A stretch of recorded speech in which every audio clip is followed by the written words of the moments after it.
มันอันตรายมากปีใหม่สงกรานต์ 80% ก็จากมอเตอร์ไซค์เขาบอกว่าจริงๆแล้วมอเตอร์ไซค์มีเสียง2อย่างนะบุญกับบาปบุญยังไงสตาร์ทเลยบุญ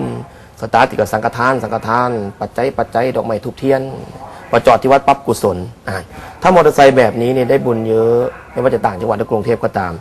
แล้วมอเตอร์ไซค์บาปเป็นยังไงครับอาจารย์เอามอเตอร์ไซค์บาปสตาร์ทก็ไม่ติดละสตาร์ทก็เลยปอเต็กตึ้งเรียกหาแล้วนะปอเต็กตึ้งร่วมกตัญญูเรียก2ที่เลยแล้วกันจะได้ไม่เกี่ยงกันปอเต็กตึ้งสตาร์ทติดกับตายเบิ้ลใส่เขาอีกตาย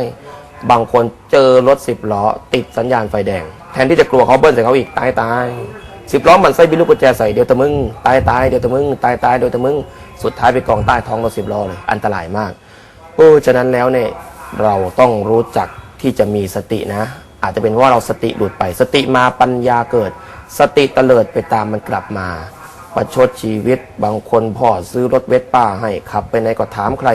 รู้จักเวสป้าหรือเปล่ารู้จักเวสป้าหรือเปล่าคนหมั่นไส้กันทั้งถนนฟันยางไฟแดงพึบขึ้นมาคนอื่นจอดหมดนี่พาไฟแดงเลยรู้จักเวสป้าเปล่าชนท้ายปิกอัพคว่ำบึ้มเลยขณะคว่ำแล้วยังมีการถามรู้จักเวสป้าหรือเปล่าแหมคนหนึ่งหมั่นไส้มากอยู่กลางไฟเขียวเลยเป็นไงอวดดีนักรู้จักรถเวสป้าหรือเปล่าเปล่าพี่ผมไม่ได้อวดผมอยากจะรู้ว่าพี่รู้จักรถเวสป้าไหมเบรกมันอยู่ตรงไหน แสดงว่าเขาไม่รู้เลยเนี่ยไม่ได้มีเจตนากวนเนี่ยนะนั่นหมายความว่าเขาเรียกร้องความสนใจอยากให้เรารู้ว่าเขามีตัวตนก็รู้เขาซะหน่อย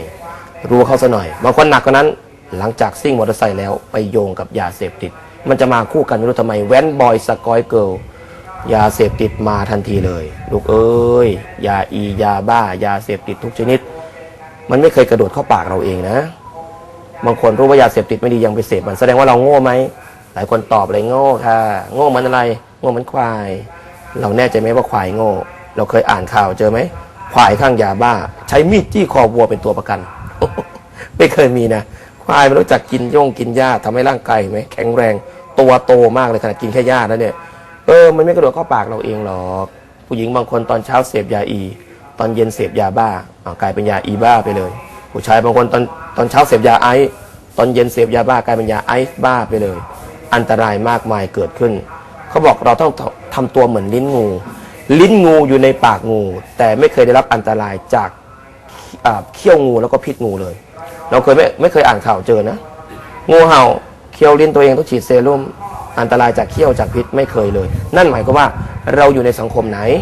ถึงจะมีบุหรี่พูดถึงบุหรี่นึกขึ้นได้ถามก่อนดีกว่ามีแต่ฟังพระอย่างเดียวสูบบุหรี่มวนเดียวติดได้ไหมหลายคนตอบว่าได้ถูกต้องเลยลูกอยู่แค่ป.2 แอบสูบบุหรี่พ่อไปธุระนอกบ้านยังไงไม่รู้ลืมของกลับเอาของที่บ้านเห็นลูกป.2 แอบสูบบุหรี่เตะเปรี้ยงติดข้างฝาเลยเห็นไหมสูบบุหรี่มวนเดียวก็ติดได้ ติดฝาเลยมันคนละติดใช่ไหมโยมแต่จริงๆนะบุหรี่เป็นจุดเริ่มต้นของยาเสพติดทุกชนิดลูกหลานเราพอเริ่มบุหรี่ก็ไปเหล้าไปเบียร์ยาบ้าเฮโรอีนฝิ่นกัญชามาเป็นแผงเลยทีนี้ก็เกิดอันตรายเกิดขึ้นฉะนั้นแล้วเป็นไปได้อย่าไปยุ่งเกี่ยวเดี๋ยวมันก็กระตุ้นประสาทเราร้อนประสาทกดประสาทแล้วก็ผสมประสานการปราบปรามเป็นการแก้ปัญหาที่ปลายเหตุการป้องกันยังเป็นสิ่งที่สำคัญโดยการให้การศึกษาและความรู้เรื่องพิษภัยและโทษของยาเสพติดอย่างต่อเนื่องแก่ประชาชนครูพ่อแม่ผู้ปกครองเด็กและเยาวชนโดยเฉพาะพ่อแม่ผู้ปกครองจะต้องเอาใจใส่ดูแลลูกหลานให้ความรักความอบอุ่นแก่ครอบครัวเป็นที่พึ่งของเด็กได้เมื่อเด็กมีปัญหาสามารถจะพูดคุยโดยช่วยกันแก้ไขปัญหาให้เด็กใช้เหตุผลกับเด็กไม่ใช้อารมณ์เพราะการใช้อารมณ์อาจจะทำให้เด็กเกิดความน้อยเนื้อต่ำใจกลุ้มใจ